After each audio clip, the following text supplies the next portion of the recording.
그래요. 지난 시간에 이어서 오늘 우리는 바오로 사도에 대해서 두 번째 공부 시간을 갖고 있습니다. 바오로 사도. 제가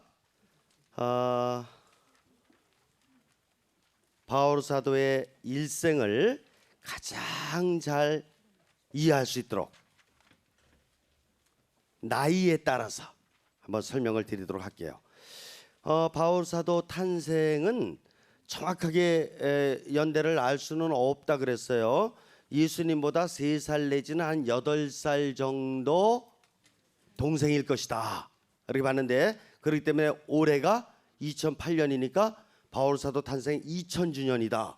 그래서 교황님께서 바울 사도의 해를 2000주년의 해를 선포를 하신 것이죠. 이해가 되시죠? 근데 여기서는 2008년에 그러니까 8년 동생에 맞추지 않고 학자들은 보통 3년 내지 8년 정도 동생일 것이다 보고 있기 때문에 한 5년 정도에 맞춰서 이렇게 말씀을 드리고자 해요. 바울 사도가 그러니까 예수님보다 5년 늦게 태어났으니까 5년부터 67년경에 바울 사도가 이제 돌아가신 걸로다가 보는데, 이것도 정확하진 않아요. 그러면은 보면은 몇 살 정도 되죠? 62세면은 많이 살으신 건가? 뭐 그렇게 살으셨다고 봐야죠. 25세까지 25살이면은 청년인데, 이때까지는 공부를 많이 하면서 지냈어요. 부모님이 이 바오로를 그래도 되지 뭐, 부모님이 보기에 뭐 이제 뭐 청소년인데 바오로를 좀 잘 키우기 위해서 이렇게 그리스의 문학, 철학, 또 언어 여러 가지를 공부를 많이 시켰고, 그래서 공부를 많이 하면서 자랐다. 25세까지는 그러니까 공부다. 특징을 보면은 이렇게 볼 수가 있겠습니다. 그런데 25세 경이면은 기원 후 30년이 되는 거거든요. 30년에 예수님께서 공생활을 시작하시잖아, 그죠? 그런데 예수님 공생활 하실 적에 바울 사도는 이스라엘에 있었슈, 없었슈? 없었어요. 어디 갔냐 하면은 고향인 다르소로 갔다 그랬어요. 다르소로 갔다가 몇 년에 오게 되냐면은 바울 사도 28살부터 31살 때 이스라엘을 오는 거예요. 근데 28살 때는 5를 더하면은 33년이 되죠. 그러니까 예수님 돌아가시는 해야. 예수님 돌아가시고 나서 온다고요. 이스라엘로다가 와가지고 31살 될 때까지 3년 동안 뭐를 하냐면은 그리스도교를 박해한다고. 이때 제1대 순교자인 스테파노 부제 순교할 적에도 바울 사도는 옆에 있었다. 이렇게 기록이 있죠. 그렇죠? 그러니까 이 3년 동안이지만 얼마나 그리스도교를 박해했는지. 31살 때 어디를 가는 거냐면은 다마스커스를 가게 되는 것입니다. 왜? 이제 박해가 너무 심하니까 크리스찬들이 살 수가 없잖요. 그래가지고 아프리카 북동부인 에집트 지방으로도 가고, 또 어디로 갑니까? 오늘날의 터키 지방, 그 당시엔 소아시아라 그랬죠? 소아시아 지방도 도망가고, 신앙생활 하려면 도망갈 수밖에 방법이 없으니까 그래서 도망가서 생활하고 있는데, 그 바울 사도가 가만히 있을 리가 없어요. 다 쫓아다니면서 붙잡아다가 죽이려고. 다마스커스로 가는 길에 하늘에서 무엇을 봤습니까? 빛을 받게 되는 거예요. 그래서 여기서 이제 회개가 일어나는 거지. 굉장히 중요한 부분입니다. 바울 사도 31살에 삶에 뭐가 오는 거냐면은 전환기가 오는 거예요. 여러분들도 삶에 어떤 전환기가 있었을 거예요. 바울 사도 31살에 회개했으면은 일찍 회개했다고 봐야 되나 좀 늦었다고 봐야 되나?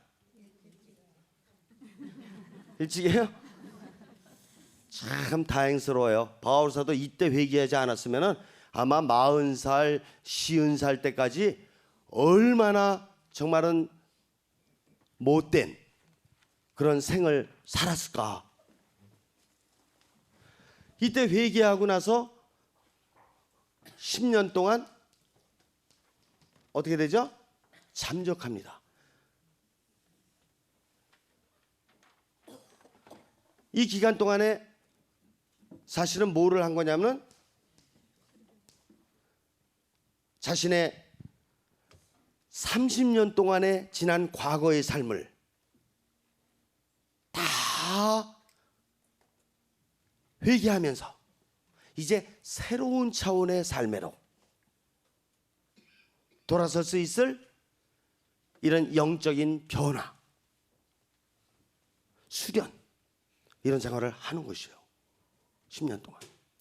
그리고 이제 40세 나타나 가지고 52세까지 전도 여행을 하게 되는 거예요. 10년 동안 잠적하고 나서 12년 동안 이제 깨달은 바를 전하러 다니는 거죠. 여기서 이 부분이 대단히 중요합니다. 1차 전도 여행은 40살에서 44살까지 4년 동안 했던 것으로 학자들은 추정을 합니다. 너무나 오래된 얘기니까 누가 기록해 놓은 것도 아니고 그러니까 정확한 연대나 날짜는 알 수가 없겠죠, 당연히. 그러니까 요때 1차 전도 여행을 하고 그다음에 2차 전도 여행을 44세에서 47세. 그러니까 1차 전도 여행 끝나고 돌아와 가지고 쉬지도 못하고 곧바로 또 2차 전도 여행했다. 그렇게 볼 수가 있죠. 3차 전도 여행은 조금 쉬었다가 하는데 49세에서 52세. 그러니까 한 2년 정도 쉴 시간이 조금 있었죠. 이때 1차 전도 여행은 대부분 어딜 다녔냐면은 오늘날의 터키 지방, 소아시아 지방으로다가 1차 전도 여행을 하게 되고 2차 전도 여행 때는 소아시아 지방 전도했던 데를 살짝 거치고 난 다음에 즉시 어디로 넘어가냐면은 그리스, 히랍으로 넘어가서 그리스 지방을 전교하고 3차 전도 여행 때는 다시 한번 그리스 쪽을 전교를 하게 되는 것입니다. 그리고 2차 전도 여행을 하다가 보니까 뭐가 문제가 생겼냐면은 내가 전교를 하고 예비자 교리를 가르치고 영세를 주고 그다음에 공소회장님 뽑아놓고 지역장, 구역장, 반장님들 뽑아놓고 그리고 나서 다른 지역으로 갔는데 지금 지나왔던 지역에 문제가 생기게 돼요. 문제가 생기니까 해결을 또 해줘야지. 그러니까 다시 돌아가야 되는데 지금 전교해야 될 지역은 너무나 많고 로마도 가서 전교해야 되지, 스페인도 해야지, 포르투갈도 해야지, 해야 될 지역은 많은데 이거 다시 되돌아갈 수가 없잖아요. 그럴 경우에는 여러분들 같으면 어떻게 하시겠어? 핸드폰 꺼내갖고 전화 걸으시겠지. 근데 그 당시에는 핸드폰이 없단 말이야. 유일하게 할 수 있는 방법은 글을 쓰는 거야. 그래서 이때 이제 바울 사도가 편지를 쓰게 되고 8편의 친서를 오늘날 교회는 보물로서 간직하면서 성서에 이렇게 들어올 수 있도록 이렇게 한 것입니다. 그래서 데살로니가서가 제일 먼저 쓰여지는데 데살로니가 전서가 몇 살에 쓰여지냐면은 45세. 그러니까 2차 전도 여행 떠나고 나서 1년 있다가 보니까 1년 전에 저 전교회 가지고 공소회장님, 지역장님 뽑아놓은 데가 문제가 생겼거든. 근데 계속 전도 여행 중이에요. 그러니까 1년 전에 세워놨던 그 교회에 이제 편지를 쓰는 것이 바울 사도의 첫 번째 편지 데살로니가 전서예요. 이해가 되십니까? 데살로니가 후서는 몇 살 때 쓰여지냐면은 47세 때. 그러니까 2차 전도 여행 거의 마감할 때쯤이에요. 그럼 마감할 때쯤이니까 지금 어디 와서 있는 거냐면은 데살로니가가 그리스 지방의 위쪽이라면은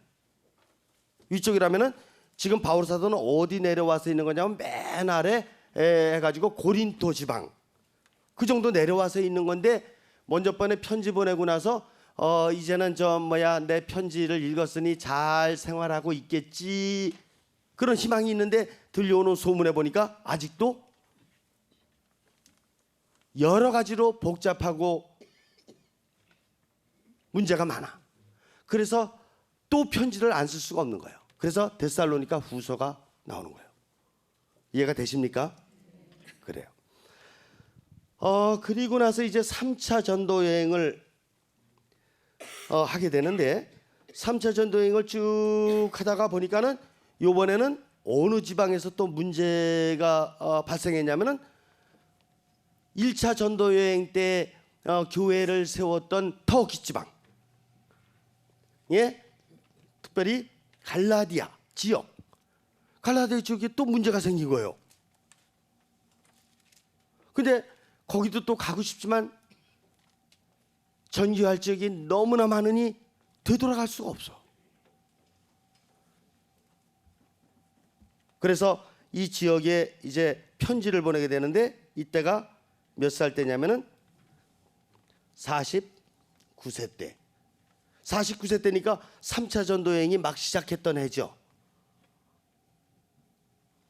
3차 전도 여행을 시작하면서 1차 전도 여행 때 이렇게 세웠던 그 교회 잘못되고 있다니까 편지를 또 보낸 거예요. 그다음에 필립비서, 필레몬서. 이건 아주 대단히 좀 특이한 서간입니다. 이 서간은 옥중 서간인데 감옥에서 편지를 보내고 있는 거예요. 필립비서는 필레몬서와 함께 50세 때, 50살. 근데 지금 전도 여행 중이잖아요. 한참 전도 여행 중이에요. 근데 바울 사도가 에베소에서 감옥에 갇히는 거지. 제가 그리스 여행할 적에 요 감옥을 가보고 싶었었는데 에베소 여행하는 중에 감옥이 보여요. 그 가이드에 의해서 이렇게 설명을 쭉 이렇게 들으면서 가는데 저기가 감옥이라는 거지. 감옥인데 거기는 못 가게 돼 있어. 접근 금지예요. 그래서 거기는 가보지를 못했지만은 이렇게 그냥 보기만 했지. 근데 이때가 몇 살 때냐면 바울 사도 50살 때요. 여러분들 50세 한번 손들어 보실래요? 50세 플러스 마이너스 한번 손들어 보세요. 50세 플러스 마이너스. 그래. 여러분들 감옥에 가보신 적 있슈? 없슈? 그러면 감옥은 안 갔다 그래도 누구한테 편지 보낸 적 있죠? 편지. 방에서. 그러니까 그 편지. 그러니까 50살 정도 됐을 적에 필립비서, 필레몬서와 같은 편지를 이렇게 썼다라고 했을 적에 여러분들도 그런 마음으로 나도 지금 50세인데 바울 사도는 50살 때 무슨 편지 썼나? 나는 무슨 편지 쓰고 있나? 한번 이렇게 비교해 볼 수 있어요, 없어요? 한번 생각해 볼 필요가 있습니다. 그 다음에 고린도 전서가 51세 때, 고린도 후서가 52세 때, 그리고 마지막 로마서가 53세 때 이렇게 쓰여지게 되는 것입니다. 그러니까 2차 전도 여행 때는 데살로니가 전후서만 쓰여지게 되고 3차 전도 여행 때 나머지 6편의 편지를 썼다. 그러면은 전도 여행은 40살 때 시작해서 52세 때 끝나잖아요. 12년 동안 했잖아요. 그 전교 여행을 하는 중에 편지는 45살 때부터 쓰기 시작해가지고 53살 때, 그러니까 몇 년 되나? 8년 동안 8편의 편지를 썼다. 근데 그 편지가 얼마나 귀한 편지인지 교회는 이것을 가장 값진 보물로 간직해야 된다 해가지고 성서에 넣게 되는 것입니다. 이해가 되시죠? 그러면은 바울 사도가 무슨 편지를 썼느냐, 내용을 좀 볼 필요가 있는 것이죠. 여러분들도 편지 쓸 적에 꼭 써야 될 목적이 있으니까 편지를 쓰는 거잖아요. 바울 사도 역시 마찬가지야. 근데 바오로 친서 8편을 놓고 보면은 공통적인 부분이 있어요. 그게 뭐냐 하면은 이 교회마다 나름대로의 문제가 있다라는 것이에요.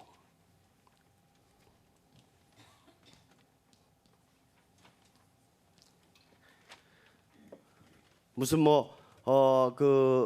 아들 딸이 결혼한다 그래서 혼인 문제 이런 좋은 문제가 아니고, 바울 사도가 편지를 썼을 적의 그 상황은 그 미리 세워놨던 그 교회에서 엄청나게 어려운 문제들이 발생하기 때문에 이 문제들을 해결하기 위해서 편지를 썼단 말이에요. 그럼 무슨 문제를 해결한 것이냐? 데살로니가 전서와 후서는 종말론과 노동 문제 두 가지로 봐야 됩니다. 무슨 내용이냐 하면은 이 데살로니가 지역에 이단이 들어왔어요. 그래갖고 그 이단자들이 뭐라고 신자들을 현혹시키냐면은 곧바로 머지않은 장래에 종말이 온다, 그렇게 얘기하는 거예요. 그래서 빠르면 2-3달이요, 늦어도 2-3년 안에는 종말이 올 것이다. 그러니까 사람들의 그 기분이 어때요? 안절, 부절, 아주 혼란스러운 거예요. 우리도 만일에 종말이 몇 년 있다가 온다.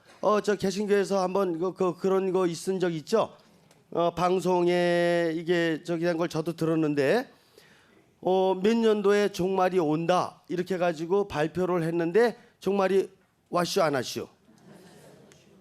안 왔을 적에 다시 뭐라고 방송에다가 이렇게 그 합리화시키는 메시지를 전했냐면은 계산을 잘못했다.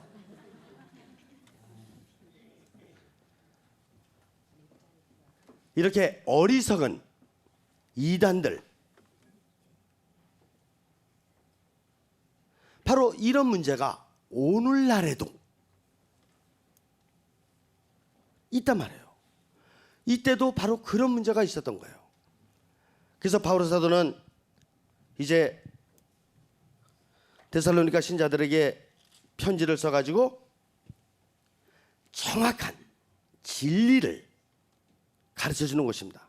제가 성서를 읽을 적에는 성서 피지 마세요. 이거는 보너스로 그냥 읽어드리는 거니까 가만히 듣기만 하세요. 데살로니가 4장 13절 이하입니다. 형제 여러분, 죽은 이들의 문제를 여러분도 알기를 바랍니다. 그리하여 희망을 가지지 못하는 다른 사람들처럼 슬퍼하지 말라는 것입니다.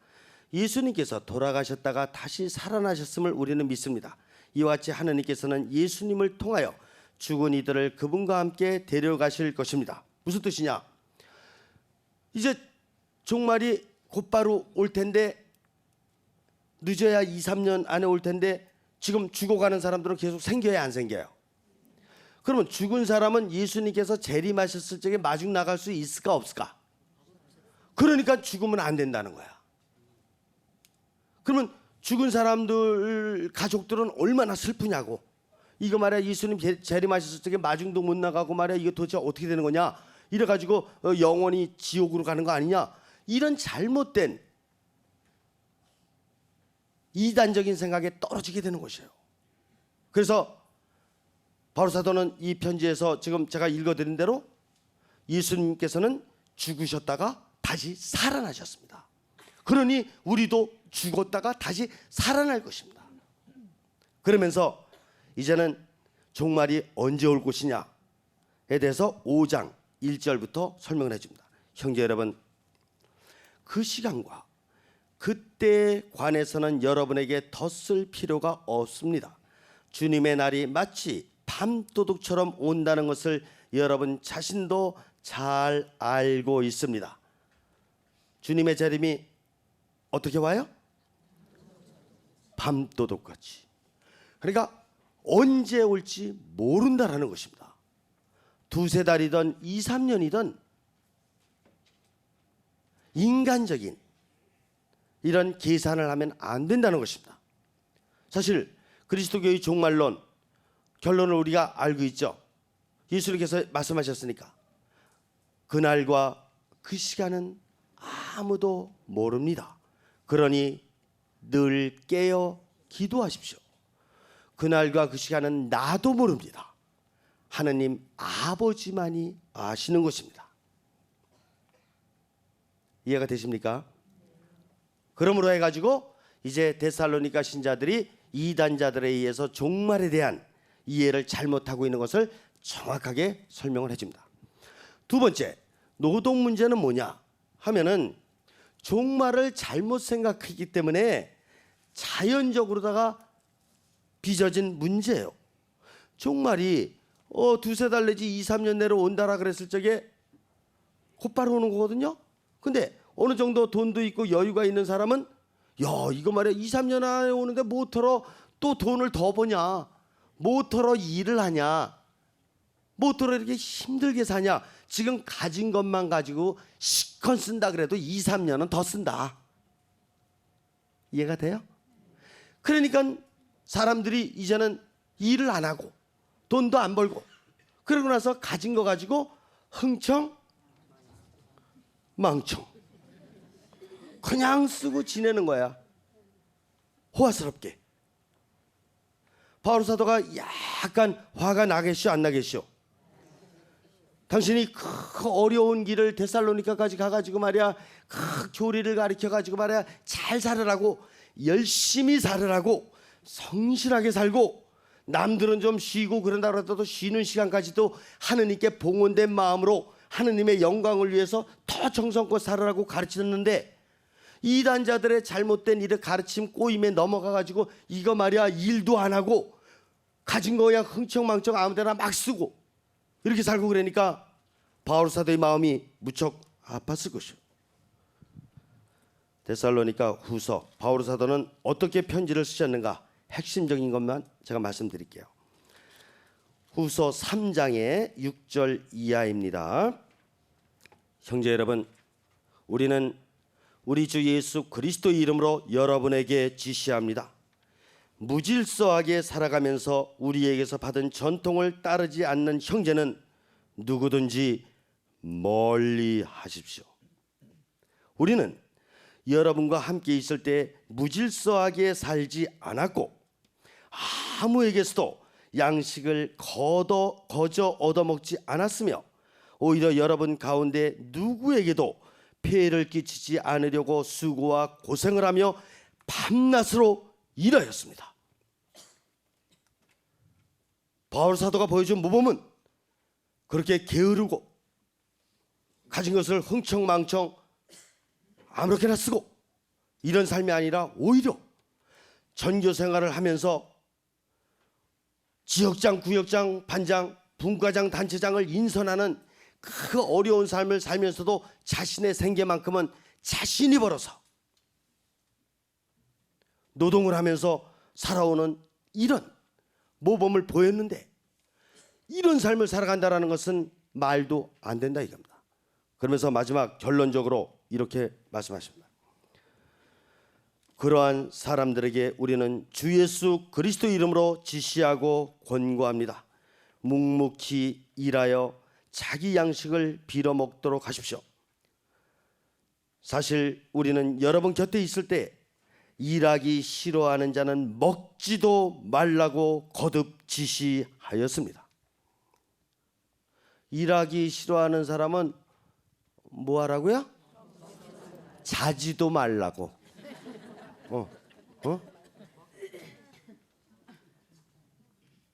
하느님은 안 보이시지만 신비스런 당신의 능력으로 쉬지 않고 끊임없이 영적인 활동을 계속하고 계시는 것이에요. 하느님께서 쉼 없이 이렇게 열심히 영적인 활동을 하시는데 우리가 감히 게으르고 나태하고 더더군다나 가진 것을 흥청망청 쓰면서 지낸다고요? 눈에 보이지 않는 하느님이시지만 마음의 눈을 가진 사람은 하느님께서 얼마나 쉼 없이 영적인 활동을 계속하고 계시는가를 깨달을 수 있는 것입니다. 다음으로 갈라디아서 49세 때 썼던 갈라디아서를 한번 보도록 하겠습니다. 갈라디아 교회는 또 무슨 문제가 있었냐 하면은 저 따라서 해보셔요. 갈라짐. 갈라디아 교회의 문제는 갈라진 게 문제야. 무슨 얘기냐? 유다인이면서 또 그리스도를 믿는 개종자들이 생겼어요. 근데 유다인이었을 적에는 유대계의 율법이라든가 이런 것만 많이 배우고 강화됐거든. 근데 그리스도교를 또 이렇게 배우다 보니까 그리스도교 참 좋거든요. 근데 분별을 못했어. 사실 그 당시에 사도들, 예수님의 12사도들하고 바울 사도가 모든 교리교육부터 시작해가지고 심화교육까지 다 시키고 있을 때니까 지도자의 부재 아니에요. 교육 지도자는 더더군다나 부족하잖아. 뭘 체계적으로 정리한 사람이 있어야지 가르치지. 안 그래요? 그러니까 이제는 2단계, 3단계 넘어가면서 이렇게 귀동냥해 가지고 교리 배우고 귀동냥으로다가 해서 깨달은 거 가지고 이렇게 세례 받고 이런 사람들도 생길 수 있어요, 없어요? 있지. 그러니까 정확한 그리스도교의 진리를 깨닫지 못하고 혼란 속에 빠져 있는 사람이 있는 거예요.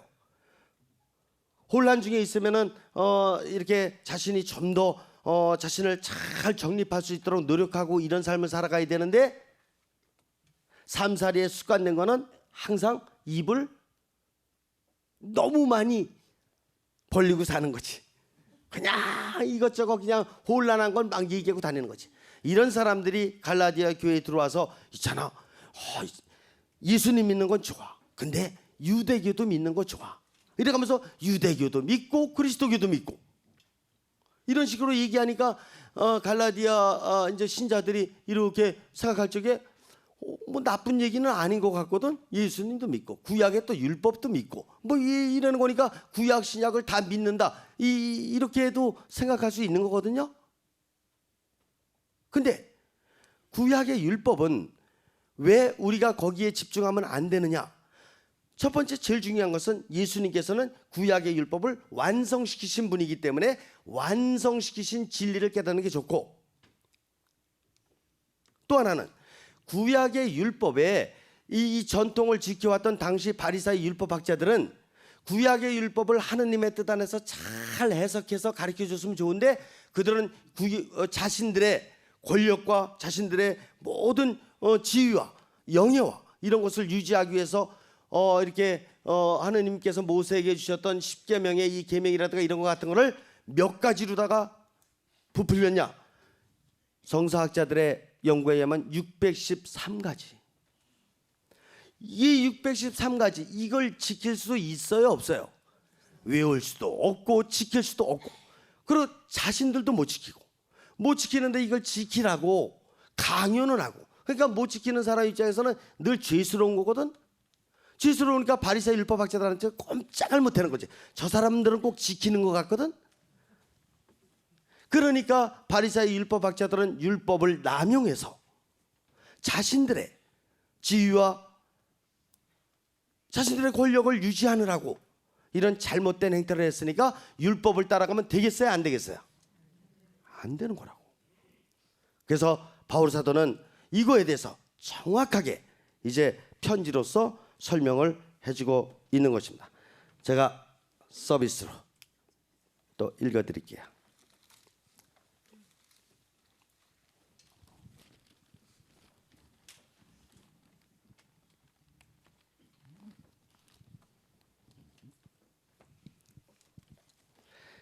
갈라디아서 1장 6절 이하입니다. 그리스도의 은총 안에서 여러분을 불러주신 분을 여러분이 그토록 빨리 버리고 다른 복음으로 돌아서다니 나는 놀라지 않을 수 없습니다. 실제로 다른 복음은 있지도 않습니다. 그런데도 여러분을 교란시켜 그리스도의 복음을 왜곡하려는 자들이 있습니다. 이해가 되시죠? 자꾸 갈라디아 신자들을 교란시키는 거예요. 오늘날도 거짓 지도자라든가 이런 사람들은 교회를 계속해서 분열시키고 교회에 혼란을 주고 이런 일이 있는 것입니다. 2장 16절입니다. 사람은 율법에 따른 행위가 아니라 예수 그리스도에 대한 믿음으로 의롭게 된다는 사실을 우리는 알고 있습니다. 우리는 율법에 따른 행위가 아니라 그리스도에 대한 믿음으로 의롭게 되려고 그리스도 예수님을 믿게 되었습니다. 어떠한 인간도 율법에 따른 행위로 의롭게 되지 않기 때문입니다. 대단히 중요합니다. 그러니까 율법을 따라 가지고 의롭게 될 수 없다. 율법을 지금 더 따르게 되면 바리사이 율법학자, 예수님으로부터 이 거짓된 위선자들아, 이 독사와 같은 족속들아, 책망을 받았던 이런 바리사이 율법학자들을 닮아가게 되는 거라 이겁니다. 그러니까 율법이 아니라 의로우신 하느님을 닮아갈 수 있을 이런 그리스도의 복음, 그리스도께 대한 믿음을 따라가야 된다라는 것을 바울 사도는 정확하게 이렇게 설명을 해주고 있습니다. 갈라디아서 이해하실 수 있겠시요? 어떻게 이렇게 이해가 빠르시고? 그래요. 다음에는 필립비서. 필립비서는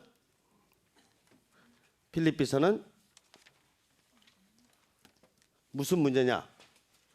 죽음에 대한 문제를 다루고 있습니다. 바울 사도가 전도 여행하는 중에 에베소 감옥에 갇혔다 그랬죠. 그런데 거기서 소문을 들어보니까 필립비 교회가 지금 아주 어수선해졌다는 거야. 뭐 때문에? 죽음 문제 때문에. 그리고 또 자신도 생각을 해보니까 자신도 죽음 문제는 아주 심각한 문제예요. 왜? 옥중에 있기 때문에 언제 죽을지 모르잖아요. 언제 사형장 갈지 모르잖아, 막말로. 그렇기 때문에 거기서 깊은 관상을 하면서 죽음의 문제에 대한 해답을 깨닫게 되는 것이에요. 여러분들은 어떻게 생각해요? 여러분들은 죽음에 대한 문제에 대해서 명쾌한 해답을 가지고 있습니까?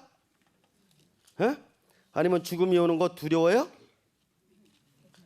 죽음이 오는 거 두려워요? 아니면 죽음이 오는 거 오히려 희망적이에요?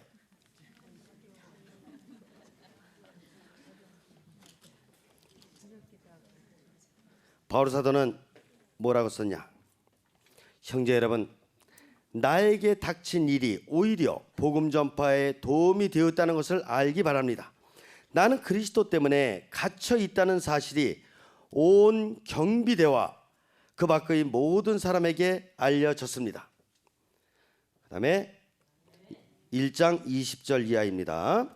나의 간절한 기대와 희망은 내가 어떠한 경우에도 부끄러운 일을 당하지 않고 언제나 그러하였듯이 지금도, 자, 대단히 중요합니다. 20절입니다. 지금도 살든지 죽든지 나의 이 몸으로 아주 담대히 그리스도를 찬양하는 것입니다. 사실 나에게는 삶이 곧 그리스도이며 죽는 것이 이득이 됩니다. 이해가 되세요? 살든지 죽든지 그리스도의 뜻이라면, 그리스도의 영광을 찬양 드릴 수 있는 것이라면 나에게는 죽음도 삶도 다 이득이 됩니다. 감옥에서 이런 죽음의 문제를 해결하고 있는 것이요. 죽음의 문제를 해결하고 나면 더 이상 두려운 것이 있겠어요, 없겠어요? 없는 것이요. 자, 그 다음에 필레몬서도 50세에 감옥에서 이렇게 쓰게 되는데, 필레몬서는 조금 이따 제가 설명을 드릴게요. 조금 이따. 먼저 고린도서부터 설명을 드릴게요. 고린도에서는 무슨 문제가 있었냐면은, 고린도 교회는 해안 도시로서 말썽이 많았던 도시예요. 그래서 말썽꾸러기 교회 아주 특징입니다. 고린도서 여기에는 당파 싸움 문제, 그 다음에 제 아내의 처와 동거하는 문제, 제 아비의 처와, 상상을 못하겠죠. 자기 아버지의 부인과 동거하고 있어. 그러면 누구예요? 엄마인데 저 의붓엄마야. 그 의붓엄마는 엄마 아니야? 그렇죠. 근데 그런 동거하는 문제까지도 생기는 것이에요. 그 다음에 교우들 사이에 소송 문제, 그 다음에 우상 앞에 놓인 재물 문제, 우상, 재물 문제, 그 다음에 제사, 미사죠. 미사 때의 신자들의 자세 문제. 제가 간단히 설명을 드릴게요. 당파 싸움이라는 거는 뭐냐 하면은, 바울 사도가 고린도 교회를 세워놓고 나서 떠났는데 교우들끼리 무슨 파벌 싸움이 생긴 거야. 나는 여당이다, 나는 야당이다, 나는 뭐 이게 리조마리아 파다, 나는 꾸르실료 파다, 나는 에미 파다, 나는 성령기도회 파다, 무슨 파다, 죄다 이렇게 갈라진 거야. 무슨 뜻이냐 하면은, 교우들 가운데 베드로가 수익권을 받았으니 나는 베드로 파다. 나는 바오로에게 영세를 받았고 바오로에게 이렇게 교리를 받았으니까 나는 바오로 파다. 아폴로라는 사람이 있는데 굉장한 웅병갑니다. 아폴로를 나는 따르고자 한다. 아폴로파다. 그런 게 다 어딨냐? 있잖아. 그래도 핵심에는 예수님이 계신 게 아니야. 나 예수파다. 이래가지고 파들이 이렇게 많은 거지. 이해가 되십니까? 그래서 바울 사도는 제가 시간 관계상 그냥 말씀드릴게요. 바울 사도는 편지에서 뭐라고 쓰느냐 하면은,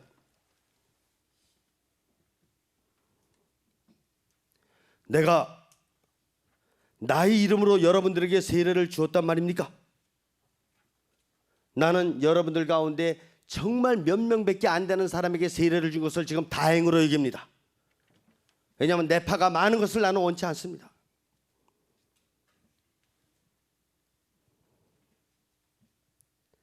그리스도만이 교회를 세우셨고 그리스도 안에서만이 우리가 일치해서 생활할 수 있을 뿐이지, 베드로도 나도 아폴로도 그리스도의 종일 뿐입니다. 이해가 되십니까? 레지오도 성령 기도에도 꾸르실려도 에미도 다 그리스도의 종일 뿐입니다. 그 다음에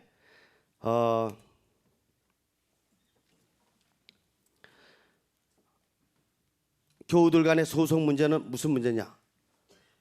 무슨 문제가 좀 생겼어요. 그랬더니 어디를 가냐 하면은 법정으로 가는 거지.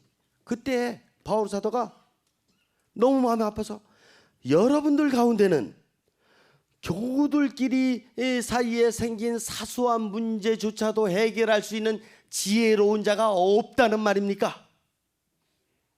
지혜로운 자가 없어서 우리가 이방인이라고 생각하는 세속적으로 살아왔던 저 사람들한테 우리들의 문제를 해결해 달라고 가서 청탁을 해야 되겠습니까? 억울한 일을 그대로 좀 당하면 어떻습니까? 아예 이해가 되세요? 그래요. 제사 문제는 뭐냐? 그 당시에는 노예 제도가 있는 것입니다.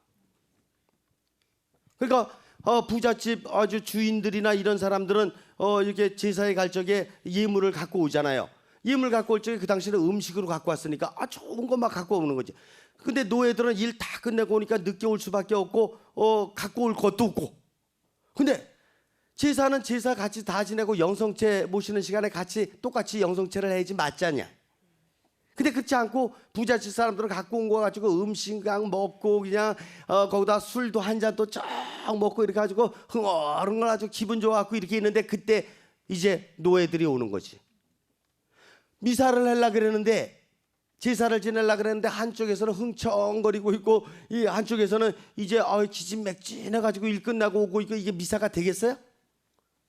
장관이라고 뭐 국회의원이라고 누구라고 있잖아, 성당에 오고 그러면 다 이제 앞줄부터 딱딱 앉아가지고 하느님 대전에서 이렇게 이제 뭐 대단한 사람 왔다고 거기다가 막 특별 자서 이렇게 해놓고 이러면서 한다 그런다면 그게 교회의 모습이 되겠습니까? 되겠슈? 있잖아요, 휠체어 타신 분을 맨 앞자리로 모셔야 될 거 아니야? 안 그렇습니까? 할머니 할아버님들 이렇게 우리 어르신분들을 맨 앞자리에 모시고 거기다가는 이렇게 물 한 잔도 좀 떠다 드리고 이러면서 해야 될 거 아니야? 그렇지 않습니까?